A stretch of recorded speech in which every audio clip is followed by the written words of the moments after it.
The Auburn Tigers have an incredible opportunity today against Missouri.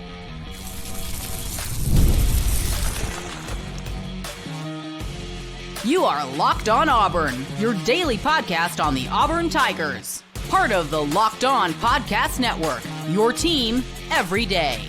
Yes, welcome on into a mega show edition of Locked On Auburn, your daily Auburn Tigers podcast. We've done this for the last 2 weeks. This is our third week doing it, and response has been great. So we'll continue to do this. A mega show, the best of several segments throughout this week, detailing everything you needed to know from this week. And of course, tonight's game between Auburn and Missouri. Conversations included with Daryl Dapprich, John Miller, Charlie Five, Ben Taylor, Brian Smith, John Miller, if I didn't say him, of Locked On Mizzou. So let's jump into that right now. Kyle Rush, Auburn message board legend, the Charlie Five, thebarnauburn.com, all the good stuff there.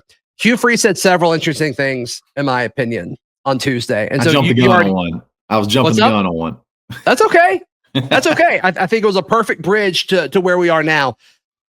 Asked about Darrell Robinson, which of course is a pretty normal, natural follow-up to your RB2 being gone. And like, this is a big deal because you're already kind of thin in that room. And he's like, yeah, Darrell's running.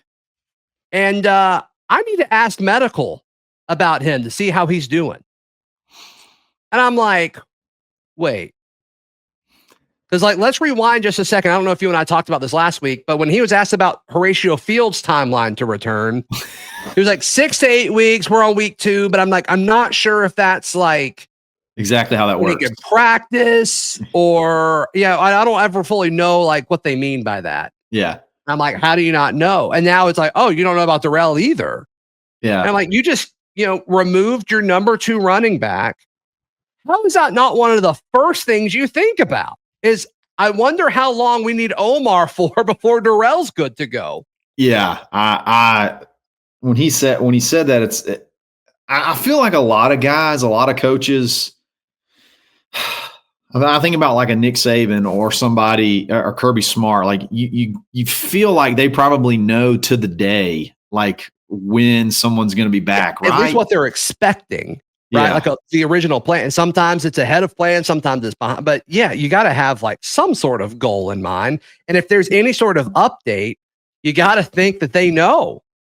And I'm trying to play like devil's advocate and see like how this how that comment made sense. Like I'd love to hear it. What is it? Maybe he was told, hey, he's done. He's done. He's probably not playing this season. And all of a sudden he sees him out running and he's like, oh shoot, I need to figure out what the hell's going on because I was told he's done and now he's out there running. I don't know. It doesn't make any sense. It makes no sense. How do you not know that? And it could be one of those things like you just say stuff like maybe he does and he's got to get past the point where he just says stuff. Like he just says stuff. Like he just says things and it's like, oh shuck, the all shucks kind of thing. And maybe he does know all that, but I hope so. Another thing that he was hey, here's another thing. Like what if he's cleared to play this week? And he's like, he don't want to let it out there yet. Oh, that'd be electric. I will do a full segment saying, oh, my bad. Yeah. My bad. Yeah, put Horatio out there too. It's like, what? Yeah. What? He knew surprise. What? Mother,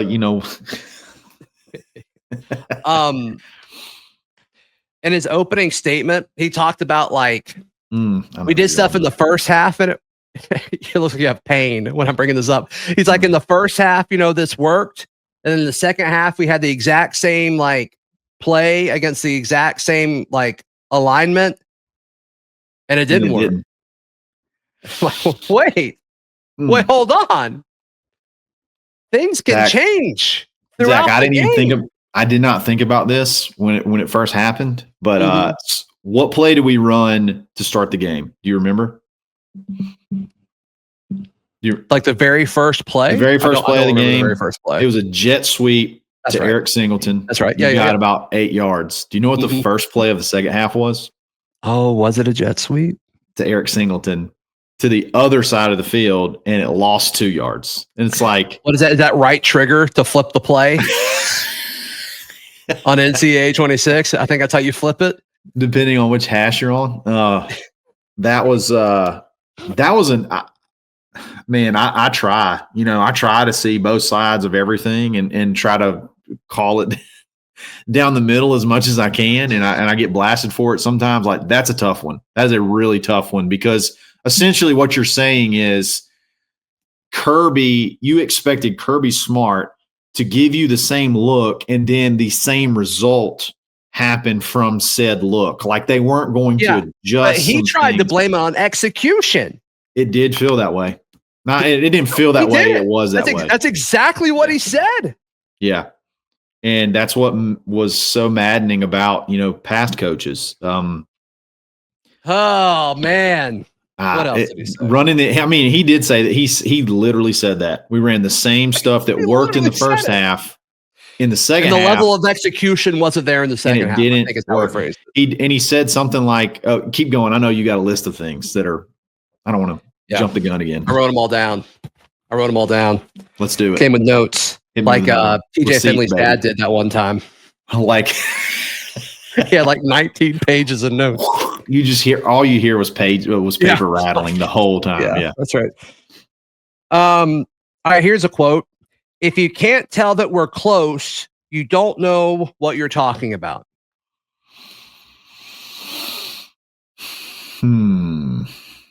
He said that. Yeah. That's something he said. What does close mean, man? That's part of this, is like close to winning. Yeah, that's true.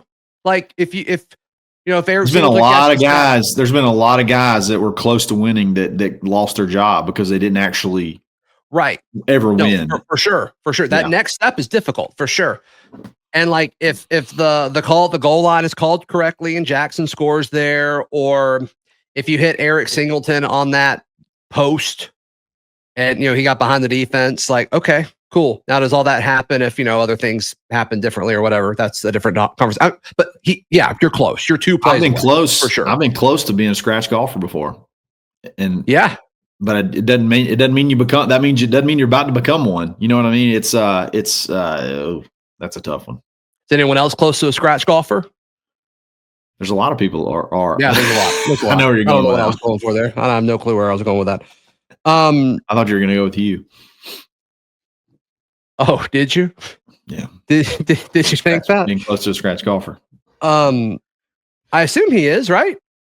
Yeah. Is he good? I generally don't know. If he's very diligent on how he logs his rounds, so you always know where he stands. He's single digit handicap. He's dedicated. He's pretty decent, right? Yeah. Like they are close to winning games. Like they were close to beating Oklahoma. They were close to beating A&M. I don't think anybody's pushing back on that. I just don't think you should say that every week. And this week, instead of just saying we're close, he's like, if you don't think we're close, you don't know what you're talking about. He added a little upgrade to it, a little bit of a zing in there. For those, where, like, if you make fun of me for this, if you call me out for saying we're close, you don't know what you're talking about. I'm sorry, Kyle, just real quick, but like you're close. Like, what is close on offense? I don't know how you can be an offensive minded head coach and look at that and say, yes, we're close. I don't know how you can do that. Go ahead. We talked about it on the, was it the live where we said we scored 1 offensive touchdown in the second halves of SEC games, not counting the 2-yard touchdown, like that, only 1.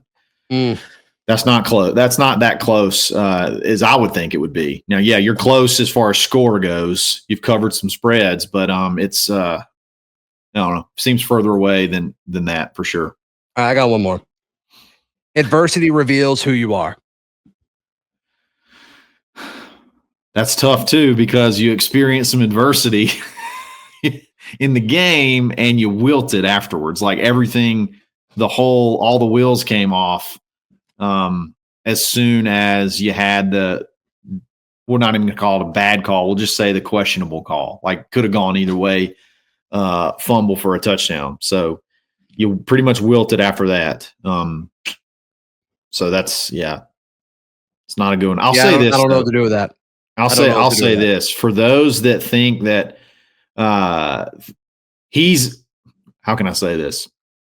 He didn't seem like a guy this weekend that was marginally close to thinking that he's ready to hang it up.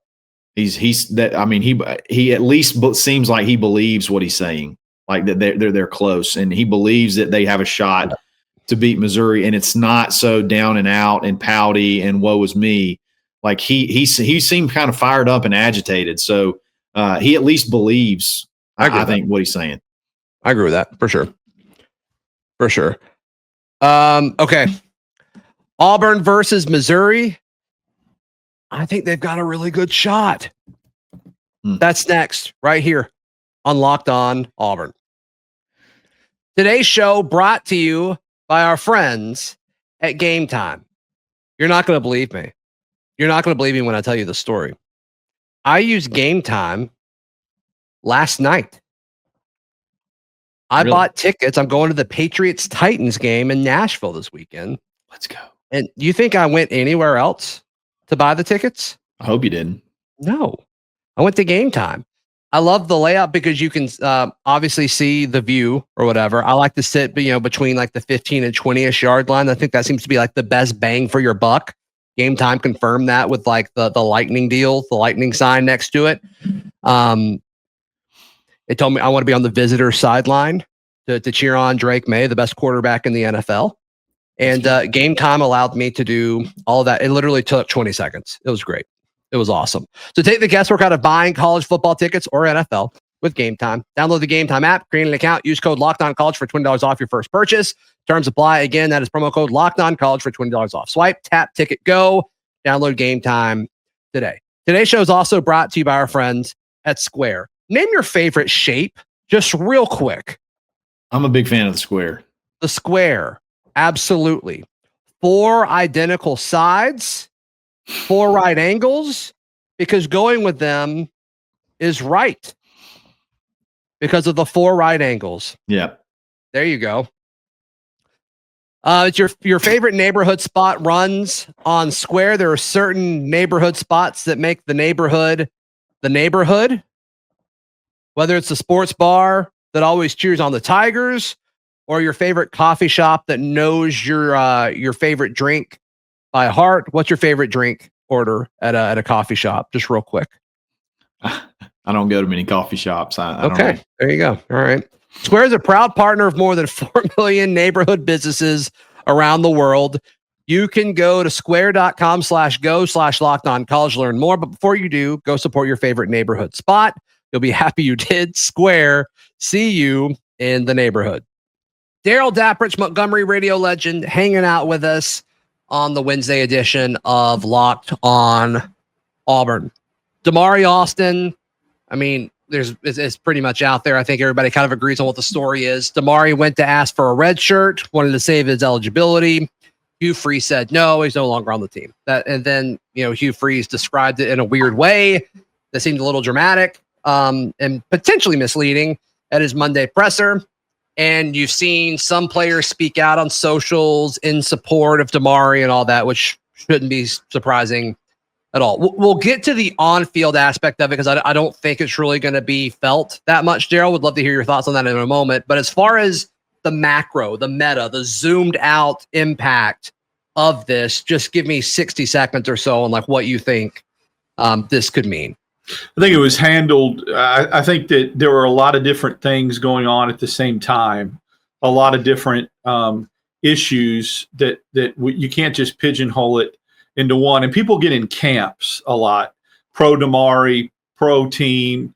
Look, there's a lot of different factors. Let's consider all of them. First of all, it was handled poorly as far as the press conference because the verbiage, the tone, the words used not correct. Okay. Shouldn't have done that and should have explained that a little bit differently.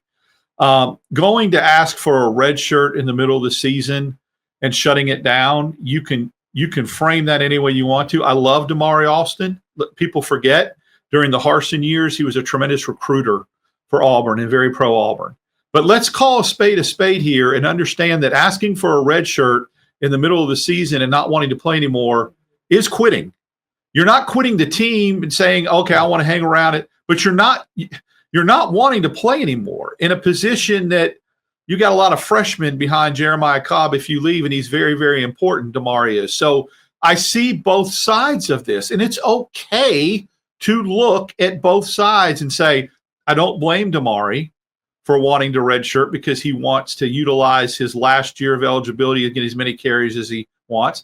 I don't blame some of the coaching staff for being pissed off about that either, for him coming to them and saying, I don't want to be available for Missouri Saturday. I don't blame his teammates for coming out in support of him, and I don't blame some of the teammates that weren't really thrilled about it, that we don't hear about because they don't go on social media and rip him. But there are people in that locker room that were not happy that Damari virtually quit. We need to tell the whole story about that, okay? So, again, a lot of things can simultaneously be right at once. I wish him the best. I don't think he did anything that was below the expectations of the team, and have it worded like that was very misleading. But I also agree that it's disappointing for a coaching staff to not have a player you were counting on for the rest of the year. Yeah. All right. So let's now discuss what this means from an on-field. How does it impact carries? How does it impact snap count? All of that. So Jeremiah Cobb played like 50 snaps against Georgia. I think Damari played like 22, if I remember correctly. 50 and 20-ish is what we're looking at. Running backs had 19 carries against Georgia. Jeremiah had 12. Damari had 7. He had 7 carries for 9 yards. That's a 1.3 average. And so my question is, where do you feel this? Do you feel it from a depth perspective? I mean, obviously, if Jeremiah Cobb goes down, like that totally changes the position. But how this is being used currently is Damari was used in passing situations to protect Jackson Arnold.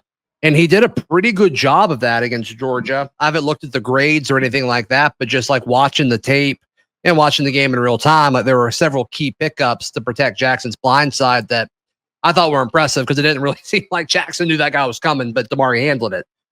I think you feel it there. As far as like actual rushing attempts, worst case, like I think Cobb could handle 19 carries. I don't think that would ever happen. But if you needed to give Cobb 15, if 19 is our number and you wanted to give 5 to Omar, like I don't think the drop off of production would be there. I think it'd be about the same. I agree 100%. It's kind of the same ratio I had in mind. First of all, you may let Jackson run it a couple more times, which has been shown to be effective. Let him run it like he did against Baylor. Give Cobb 15 to 16 carries. Increase Jackson's carries by 2 or 3 or 4 than what you've normally been averaging, and give Omar 4 or 5 carries, and you're fine. Pass protection, you're going to maybe have to do some sort of scenario where a tight end or somebody has to stay in and chip or something different, because that pass protection thing is a big deal, especially like you said on that blind side. So somebody's going to have to step up there and handle that responsibility. Yeah, in his 22 snaps against Georgia, he was asked to pass block on 5 of them. Jeremiah Cobb's 50 snaps, he was asked to pass block on 2 of them. So take that for what it's worth. I guess, is there a scenario, Zach, where you let Tate Johnson be in the backfield as a tight end or as an H-back type? Okay. No. You just go with Cobb or Omar and let them pass pro. Yeah. Do you do more creative things with Malcolm in the backfield? Like, do you give him an extra touch or 2 out of the backfield? I wouldn't hate that at all. You can't really, you haven't been able to create any other way to really get him the football. Yeah. And you need to get Malcolm the football. And so do you do some stuff there? I don't think that would be crazy at all. We saw them have Malcolm stand next to Jackson, and they had Cobb like kind of split out, which I think, from a personnel standpoint, I think it kind of makes you answer a few questions pre-snap as a defense. I don't hate that at all. But can Omar do enough from a pass blocking perspective? Possibly. I don't think he'd be as good, but that to me is where the drop off is. It's not actually running the football. I would like to see, and we haven't seen it, and I wonder why, and it's probably a question for the coaching staff. If Jeremiah Cobb struggles a little bit with pass protection, why not run a slip screen with him? The guy's getting by him anyway, where you fake that block and you just we've not seen a screen pass thrown to him downfield where pressure comes from the defensive line, you let some of them get upfield, and then you throw the screen behind it, a little slip screen. I'd love to see how that would work. I think it could be potentially explosive. Could be. My initial answer, I'm not going to say, but yeah, I don't know. I don't know why we haven't seen that. Because you hate screen passes? I love screen passes. Oh, don't you think that would work? I mean, I do, but yeah, my snarky response was going to be, well, it's not an RPO. Was my snarky answer, but yeah, no, I think that would make sense. I love short passes behind the line of scrimmage. I love it. I mean, that a lot of that, and that doesn't even need to be behind the line of scrimmage. A slip screen, get to the line of scrimmage, get a yard beyond the line of scrimmage. Let this defender that you're supposedly blocking, that he has a reputation of not being good in pass pro, think he beat you. Yep. Right? Yep. Think he whipped you. Take yourself out of the play. 100%. Take yourself out of the play. 100%. So, yeah, I mean, we'll see. I mean, this becomes a much larger deal if Jeremiah is limited, because I'm fine with Omar as RB2. And I assume he'll move to RB3 if Darrell Robinson, when he comes back at some point this season. I don't want them to rush Darrell back, but that all might be part of it. And they might be strategic to redshirt Darrell Robinson now, even more so now than, so we'll see. We'll see what their injury looks like. Auburn basketball, it's back. It's back. What a big day for Stephen Pearl and crew. That's next right here on Locked On Auburn. Today's show brought to you by our friends at Prize Picks. Every day we make decisions, but on Prize Picks, being right can get you paid. Don't miss the excitement this football season with Prize Picks, where it's good to be right. Prize Picks is such a fun and simple way to add more excitement to football. You just pick more or less than on several player projections, like Jackson Arnold rushing touchdowns or Jeremiah Cobb rushing yards, Cam Coleman receptions, and then you're in the game. So check them out. Download the Prize Picks app today. Use code LOCKEDONCollege to get $50 in lineups after you play your first $5 lineup. That's code LOCKEDONCollege for $50 in lineups after you play your first $5 lineup. Prize Picks.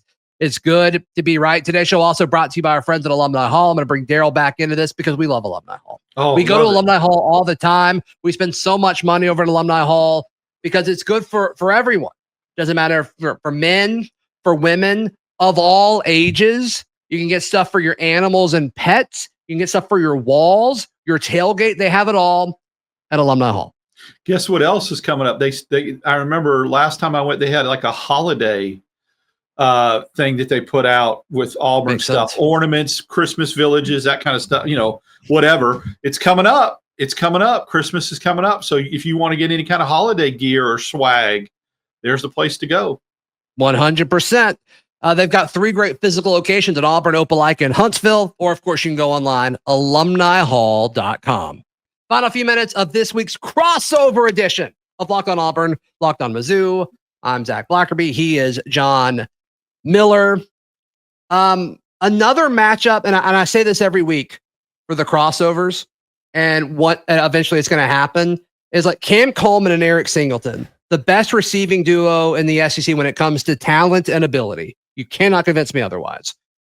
And it's just they can't get the ball to him. Jackson Arnold refuses. If there is a defender within 5 yards, he's just like, I'm not going to throw it up to you. I'm just not going to do it. I know you could beat him. I'm just not going to do it.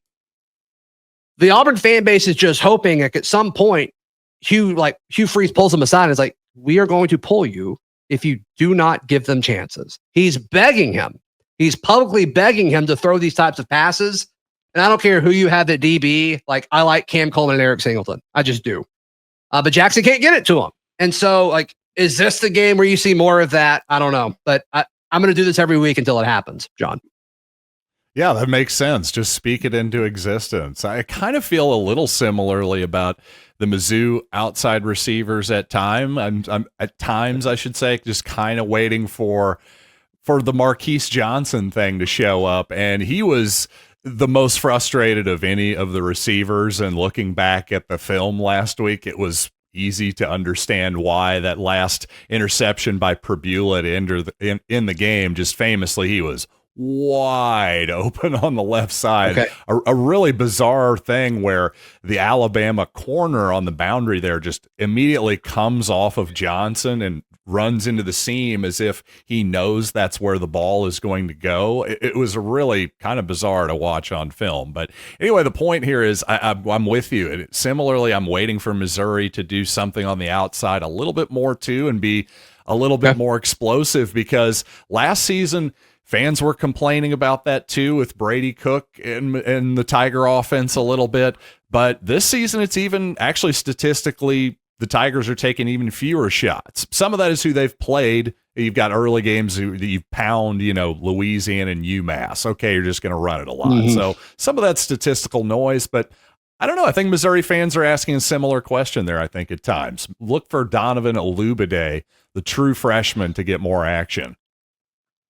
Donovan Olubade? Olubade, yep. That's a great name. I love that. It's a good one. And it rolls off the tongue nicely once you learn how to pronounce it. It does. It's not fun to say, for Olubade, sure. it's Olubade. There it is. There it is. Give me your score prediction for this, John. I'm kind of with you on the low scoring affair. And even though I think the line's a little bit fishy, I'm going to go kind of close to it. And I think it's going to be, for some reason, I'm just envisioning a similar game to, I don't know what the exact final score was off the top of my head, but this week's game with Georgia and Auburn, I'm going to go with Missouri 20, Auburn 17. Okay. I'm going 2017 as well, but I'm for some reason, John, I've got Auburn winning this game. I don't know. I just don't. Stranger things have happened so in much, the SEC. Yeah, there's only so much heartbreak a fan base can go through. There's only so much. And every week I just feel like we've hit it. And we just something else traumatic keeps happening. Well, somebody's going to be heartbroken then, because the Tigers, if they will lose 2 in a row here, I think if I'll just speak for a lot of Missouri fans, I'll say some are disappointed for sure. I think we win this one. I think you're right back on track, really. But I would lose this one 2 in a row. Now you have basically literally no margin for error the rest of the season for the playoff. I think this would be a huge heartbreaking loss for Missouri too, obviously for different reasons. Yeah. And like Hugh Freeze knows that there's a solid chance he's fired if Auburn loses. Here's my thing. The Tigers will win this game. One way or the other, a Tiger is going to take it down. And the Tigers are going to lose. One way or the other. There's no ties in college football anymore, folks. So no, it's so funny though, because you guys, Mizzou came to Auburn a few years ago, and the feeling was like Brian Harsin was going to get let go if Missouri won and Auburn lost that day. And it goes to overtime, and what a bizarre game that was. And then I forgot who it was for Missouri that literally dropped the ball like on the 1 inch line. Yes. And so the Brian Harsin era at Auburn got extended a few weeks. So thank you for that. Nate Pete. There it is. And of course, Harrison Mevis missed the short field goal to send it to overtime as well. Yeah, it was so weird. And there were Missouri fans going, no, we should have tried for the touchdown. I'm going, we have one of the best kickers in the country. He can't make a 29-yard field goal. I don't know. I forgot about that. Yeah. It's like so there was that whole argument crazy. too. Yeah. Yeah. Yeah, that was bizarre. I kind of got a feeling you guys could have given it John. to us if you wanted to. I would have taken it. Believe me, we would have taken it. Yeah, for sure. That was crazy. I think this one's going to be weird too, in the same vein. I have a feeling too. The line says it's going to be weird. Auburn is weird. I mean, anything's possible in this one. Yeah, I think Hugh and Eli are like boys too. So like, what does that mean? Are they going to try to do like fun stuff to like, throw the other one off? Like, what does that even look like? I expect some fun like trick plays in this one for that exact reason. I think Eli claims to be friends with just about everybody except for Josh Heupel and Dan Mullen. Other than that, he seems pretty friendly with just about everybody. Yeah, he seems like a nice guy. John, probably all the SEC fan bases love him. I know that. Yeah. I'm sure they've played golf together, right? Yeah, maybe. I hope so. John, I know this. Eli. I know he's a lot better than Eli, but Eli the better coach. Correlation? I don't know. I'm just telling you from There's probably a experience. correlation there. Drinkwitz's not a great golfer, Yeah. but I like that. I like that. Yeah. Coach. Yeah. How can Auburn folks check out everything you've got going on?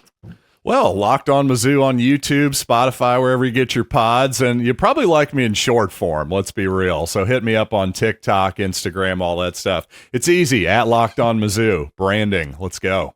Ben Taylor, host of Auburn Opelika this morning, part of the Auburn Network family of stations. Auburn still favored against Missouri. I feel weirdly okay with this matchup going into it. Both defenses statistically very, very good. And I don't know, Ben. It doesn't make sense. I can't fully explain it, but I like Auburn this weekend. So here's my reluctance to take Auburn this weekend. Oh, yeah, there's plenty.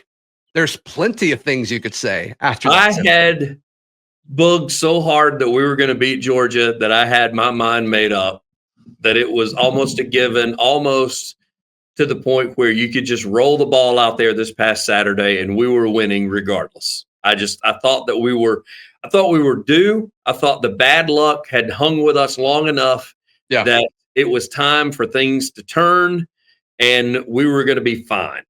And then the second half rolled around. I'm not even talking about the bad calls, all the bad guys. I'm talking the 40 yards of total offense in the second half. And that kind of is the theme over the last few games. The second half has been tough. A&M, Oklahoma, adjustments are not being made. Did a whole show with Kyle on that where I talked about, I think that Hugh's got a little too much going on right now as far as extracurricular activities that it's costing him as far as adjustment phases, whether it be the second half or even in game because he's got his brain elsewhere.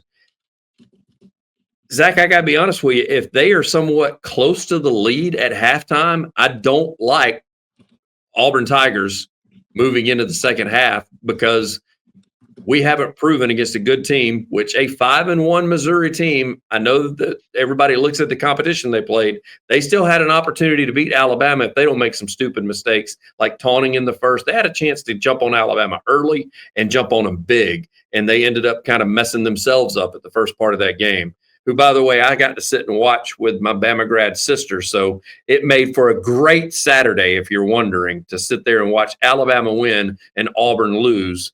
I'm sorry. Not that awesome. So sorry for your pain and suffering. That sounds brutal. So no, I can't pick Auburn in this game, and I would take Missouri in the win just because I haven't seen where we could put together two halves of football yet. Yeah, there's been some movement. Other play. Let me see if FanDuel still has Auburn.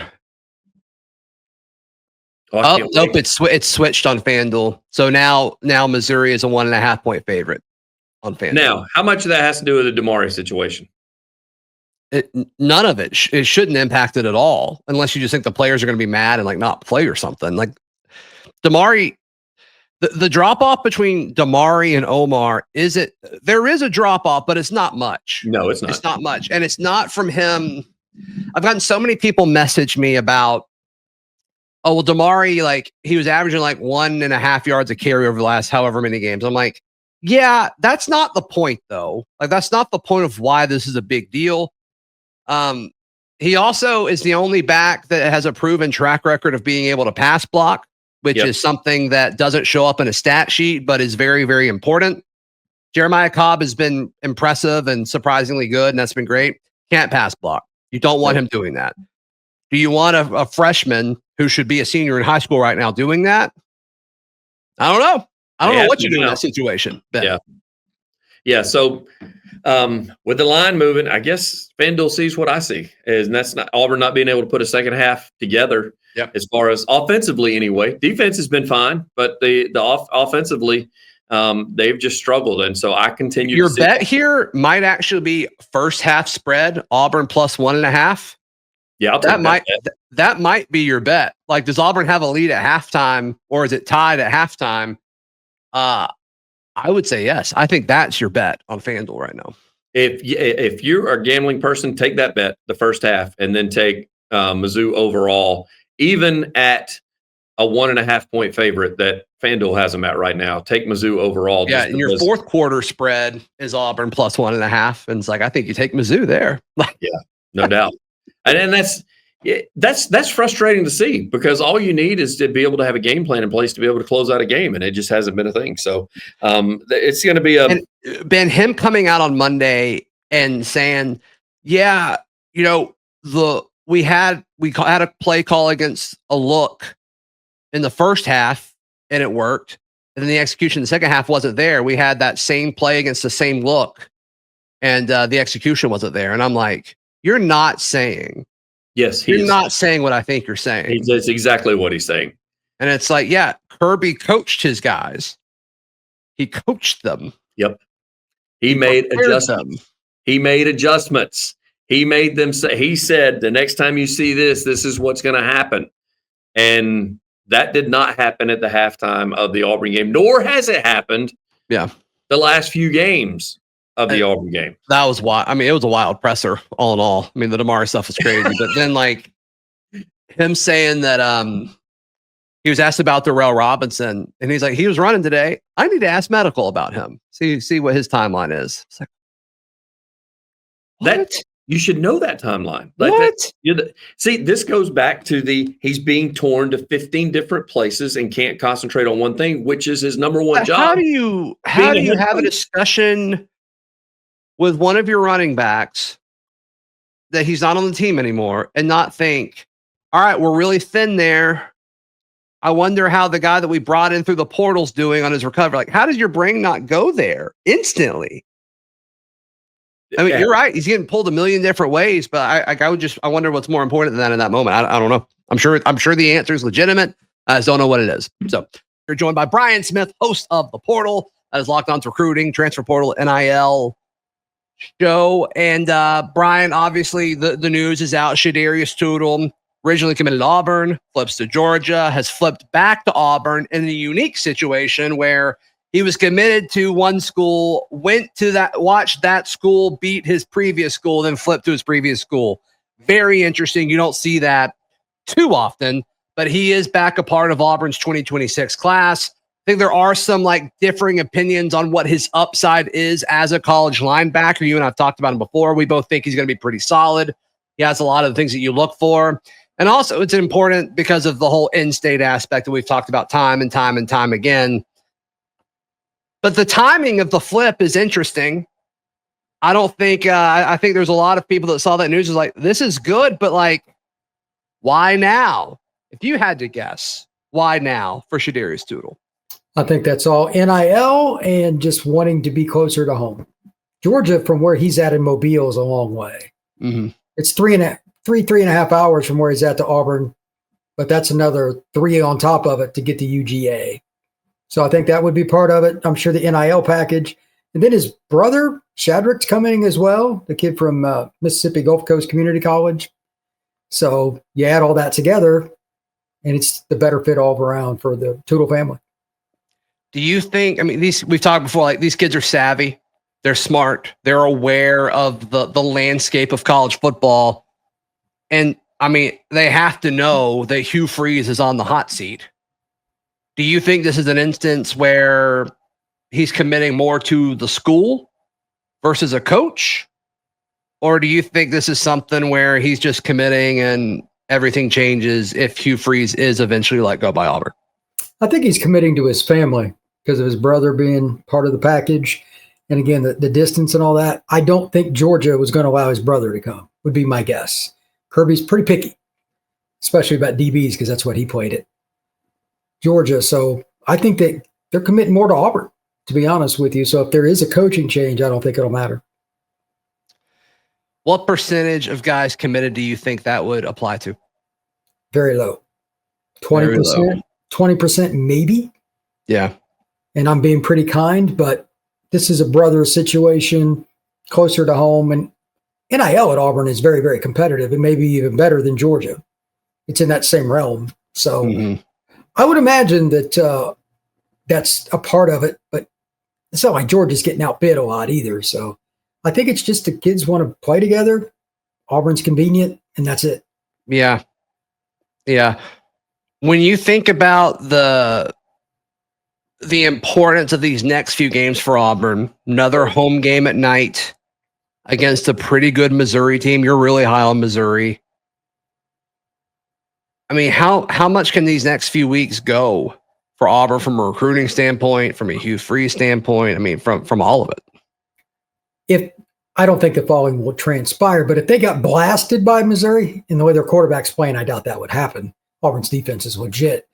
Things could go sideways. If you get beat 28-7, that could be a problem. Yeah, I think that's it. If you lose 28-7, I think that's it. Yeah, that's what I mean. Then this is the really dirty part of it. You're going to lose a lot of recruits when you get rid of the coach, but you're probably also going to lose a lot of players. But I mean, you might Brian, if you lose 10-7, that might be it. That's I think the other part. I just don't think you can have like if you lose 31-28, I feel like it's more palatable because you had an offense for a moment. Right. Very important point. Yeah. Yeah. That means you actually threw the football and somebody caught it. You did something. You moved the ball. You probably scored in the second half.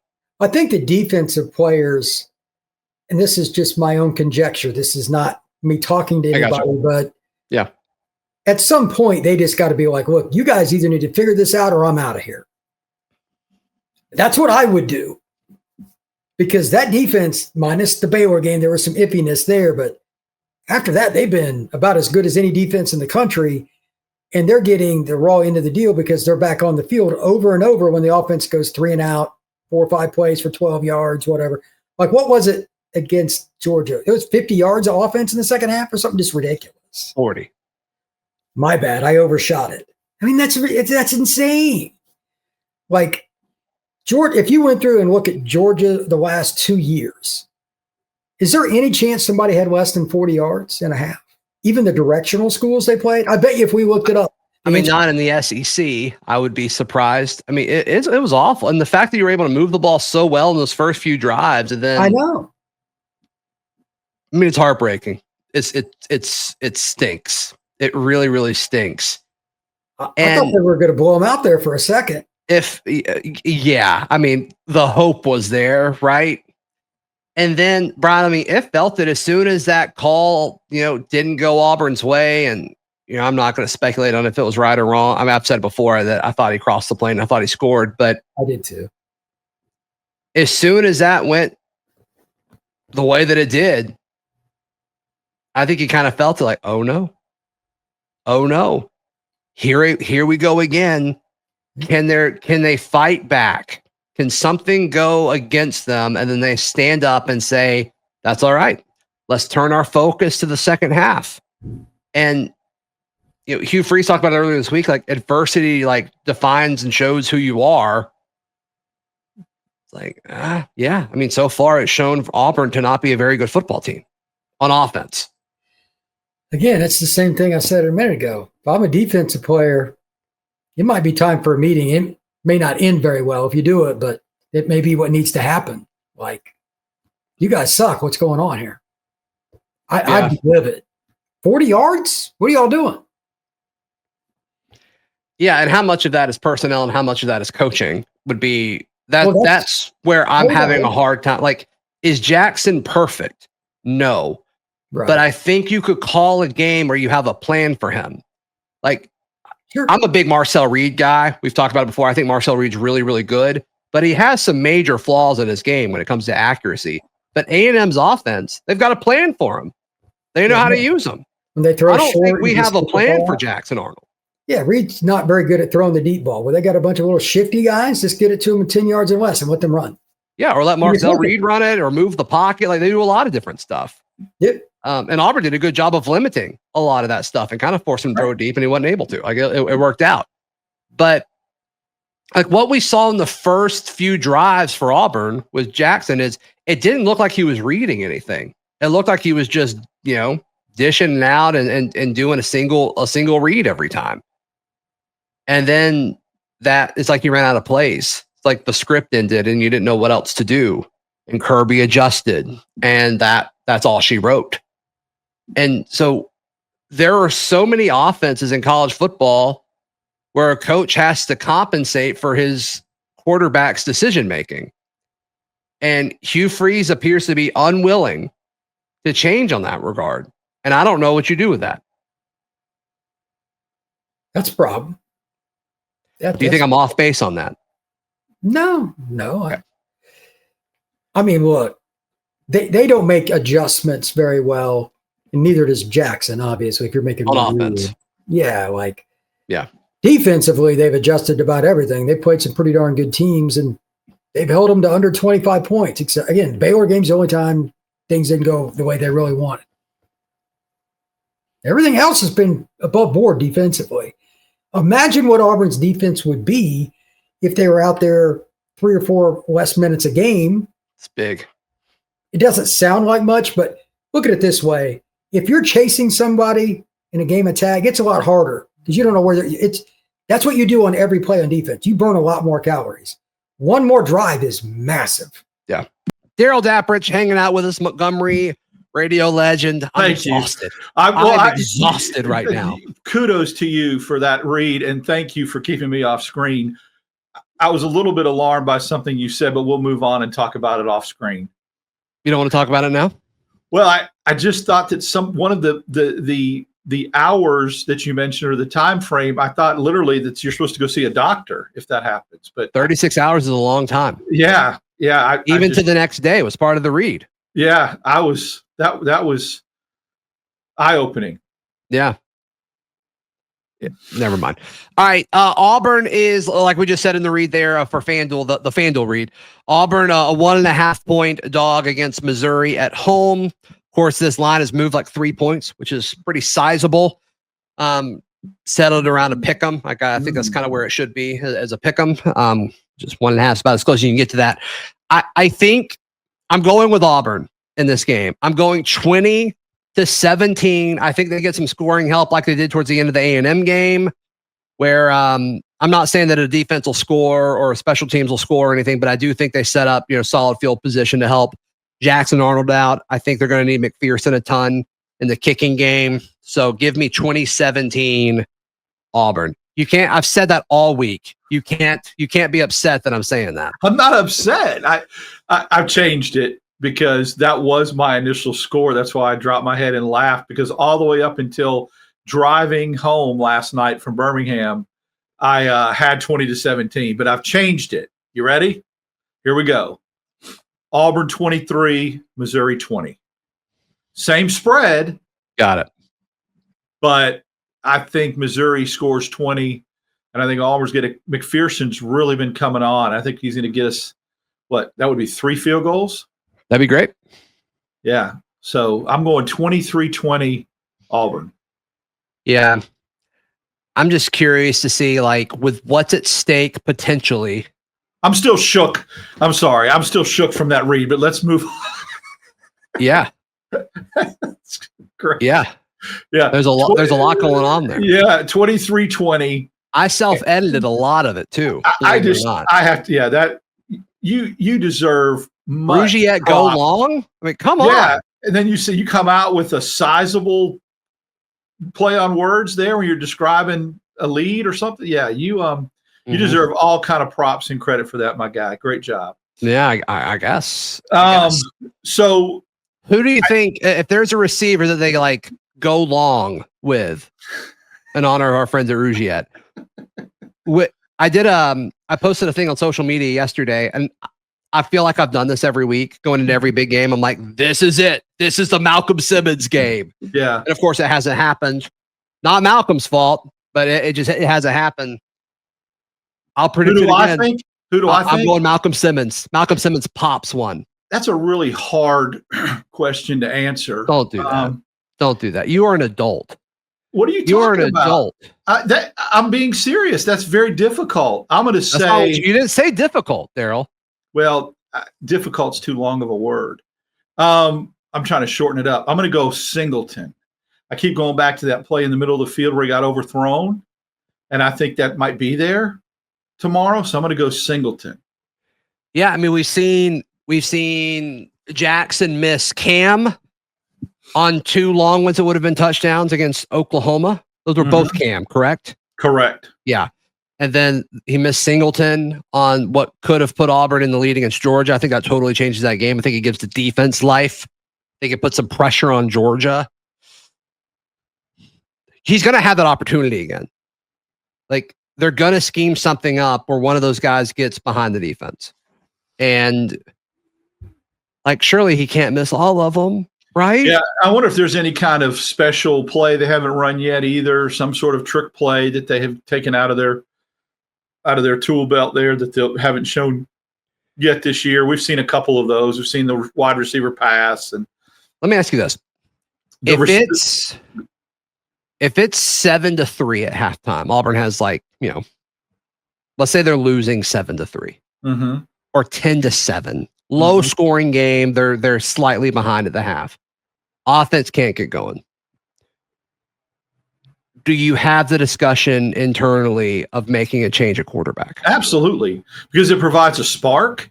It changes flow. It changes. That's what you do sometimes when you change quarterbacks. It's just to give a lift to the team, provide a spark, a change of pace. And, of course, it would depend on how that looked. Like if Auburn ran it, and Jackson Arnold was like 4 of 6 for 50-something yards, but they only scored 3 points because they were trying to run it. Missouri was shutting them down. Or if Jackson Arnold was getting sacked left and right, that's a different take. But if he's missing open receivers, if he's holding onto the ball too long, all those type of things, if he's turning it over, which he hasn't shown the propensity to do, then, yeah, I think you definitely have to have that conversation. Yeah. All right, we both give our picks here. I'm saying 20-17. You're saying 23-20. We'll see what happens. Picking against them hasn't worked, so let's go. No, for sure.